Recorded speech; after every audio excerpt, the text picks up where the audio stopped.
Our twist on it is that we're constantly assessing the security of those websites at all hours of the day, 24/7, with both scanning technology and also human review, because we can only test for about half the things that about half of the vulnerabilities can only be tested for in a purely automated fashion. So we find the vulnerabilities, we verify their accuracy, find all those business logic flaws, and report them to our customers, and they get the data in nice web portals. So they get kind of a near real-time view of their web security posture.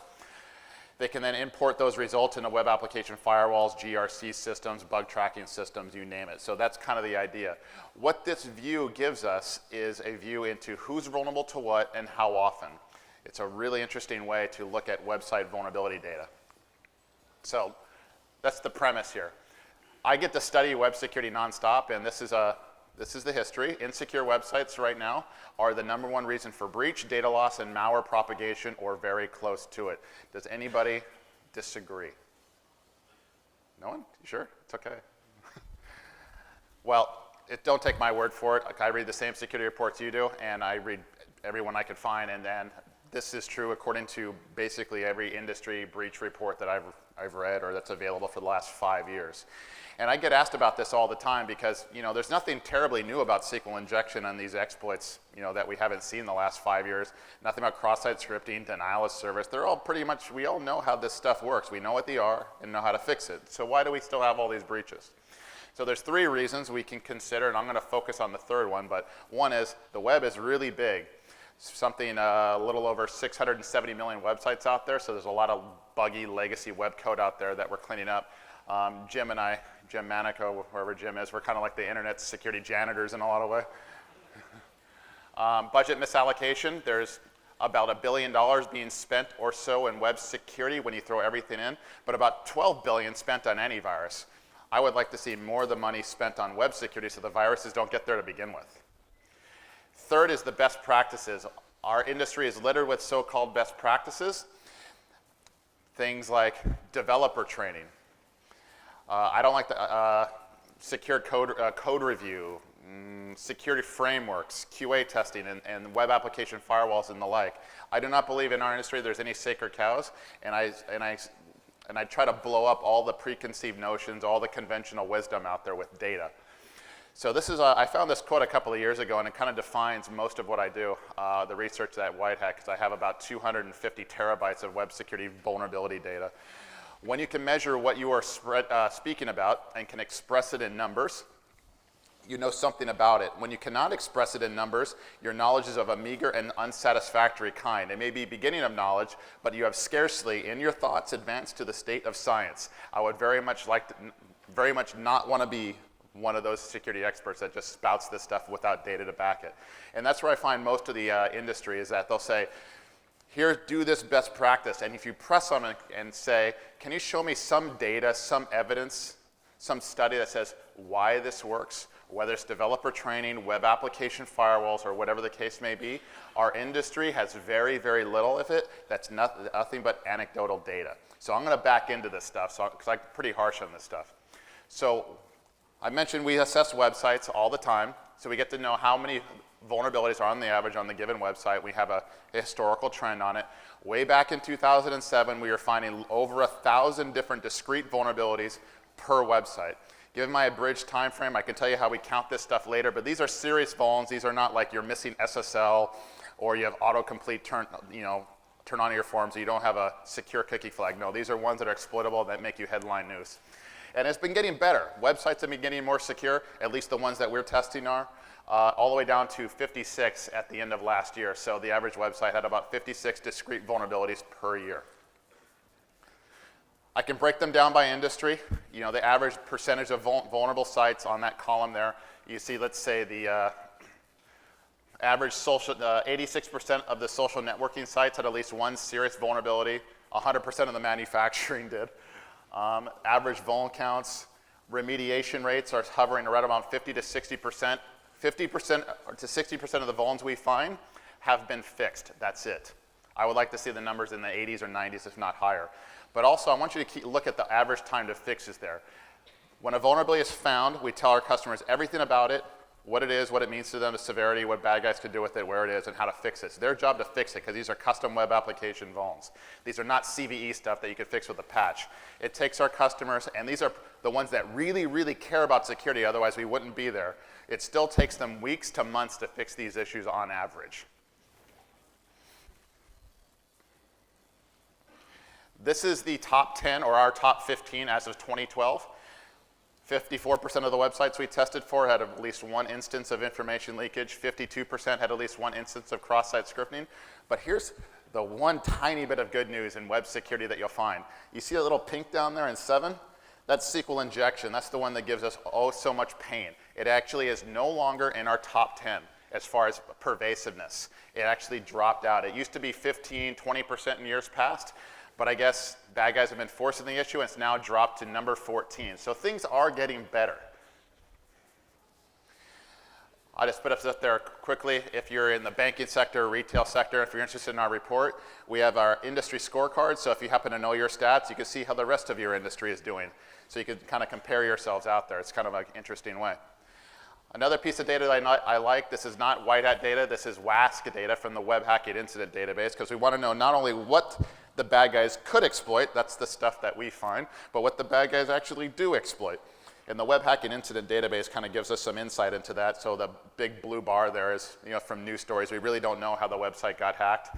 17.5 of the incidents out there, according to this study, is denial of service, and 16 or 17% or so in the bottom left there are SQL injection, but we still get a little bit of a cross-site scripting there. So that's kind of what the bad guys are exploiting, so it's two different angles. Now, I can tell you, like I said, who's vulnerable to what and how often, but until recently, I could not tell you what impact training had on our customer base. If they did training, and did it have an impact? If they did static code analysis, if it had an impact. WAFs, web application firewalls, if they had an impact. No one could tell you if this stuff works, because we don't have the control data. We only had the outcome data. So what we did 9 months ago, so this consumed 9 months of my life, was that I did a survey of our customers. 76 organizations responded, and I asked them about 13 questions about their application security program, questions about what they did. I'm going to kind of smash all this down to a bunch of questions, but the one I'm going to point out, because it just blew our mind when we saw it, is that we asked our customers to rank the drivers for resolving their vulnerabilities. The multicolors are by industry, but just focus on the blacks here for the time being. Their number one driver for to fix vulns, it might have been compliance, corporate policy, risk reduction, customer partner man, and so on. The number one driver to fix issues was for resolving vulnerabilities was compliance, 3.19, just a ranking system. Don't worry about the numbers, they're kind of meaningless, but it's just a rank.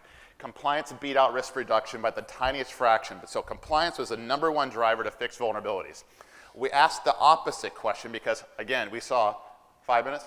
Wow, that's gonna be fast. All right, we asked the other question is, what causes you not to fix vulnerabilities? Because we see that happens a lot. So we asked the inverse question. The number one reason cited for why issues don't get fixed was also compliance.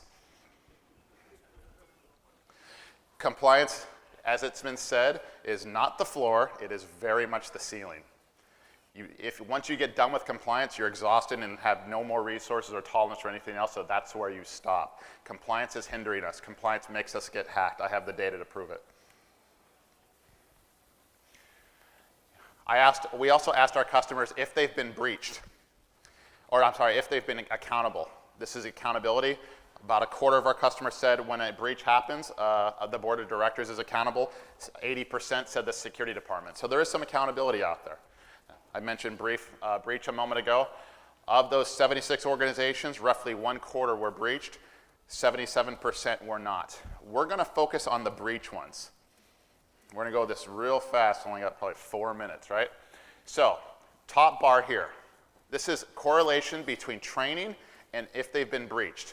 The companies that have been breached are here, and this is how much training they've received in the colors. So, of those that have been breached, 33% did no training. If you notice here between the ones who said they haven't been breached, is there's no discernible change. However much training they did, it does not seem to impact their breach statistics at all. Training does not seem to reduce breaches. But look at the quote down here in the bottom. We compared with vulnerabilities. Organizations that provided instructor-led or computer-based software security training for their programmers had 40% fewer vulns, resolved them 59% faster, but for whatever the reason, exhibited a 12% lower remediation rate. Bad guys just need one vulnerability to win. That's the problem.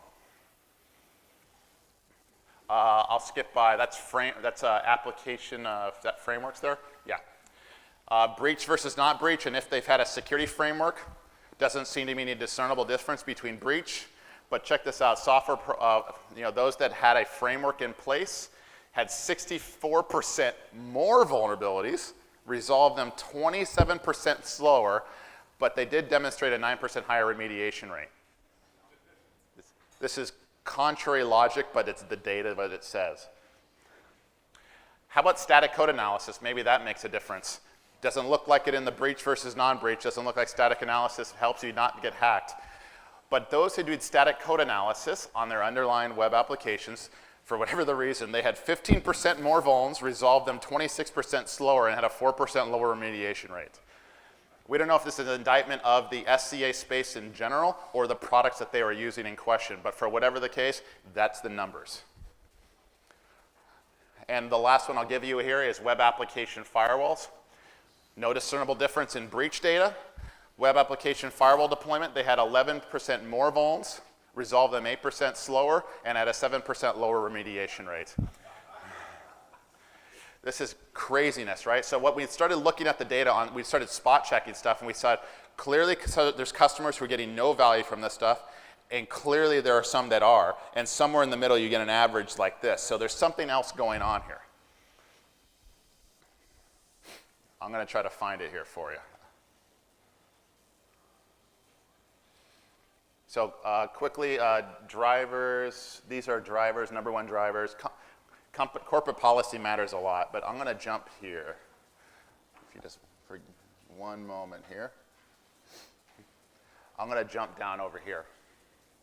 If an organization experiences a website or data breach, and the part of the organization which is held accountable, so we compared accountability to breach. We found a chart that's a huge amount of difference. The ones that were breached were the ones that had very low accountability. No one at the organization was accountable for the breach. The ones that said they were accountable, they did not have a breach. So there has to be accountability in the organization, and there has to be empowered to do something about it. And that's where you get all these other charts like here, this one here. Number one driver for resolving vulnerabilities, corporate policy. Number one, that's the reason why they drive it. Management says we have to fix it. That's how this stuff works. So it's not a technology problem we're dealing with, it's an organizational and cultural issue. So to make sure I finish on time here, I'm gonna go for some of the lessons learned, and you're more than welcome to go through the slides, hit me up after, or the report in general. So some of the lessons learned. I do not believe there's any such thing as best practices in web security. There's practices that you should use. If you have a slow remediation rate, focus on that one. If your problem is SQL injection, focus on that one. If you have no idea what you're doing in web security program, the OWASP Top 10 will serve you for your first year. It will not in your second year or your third year. You're going to have to assign an individual or group that is accountable for website security, specifically for breaches. They must suffer consequences if there is a breach or something goes wrong. If there's nobody around, nothing will happen. You must find all your websites, all of them, and prioritize them, because you have to put sufficient resources at the ones that matter the most. Measure your current security posture from an attacker's perspective, because that's the only ones that matter. Trend and track your life cycle of vulnerabilities. Anything measured tends to improve over time.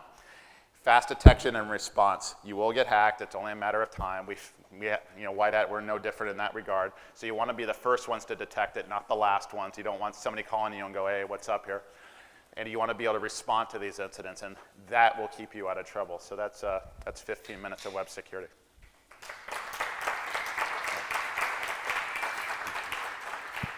Hey, Jeremiah, so the slides, will the slides be available? Yeah. You think? Okay. Yeah, so everyone, if you've been asking questions about the slides, we'll have them post. Some of them are already being posted, but we'll get them all posted, no later than a week or so after the conference. So.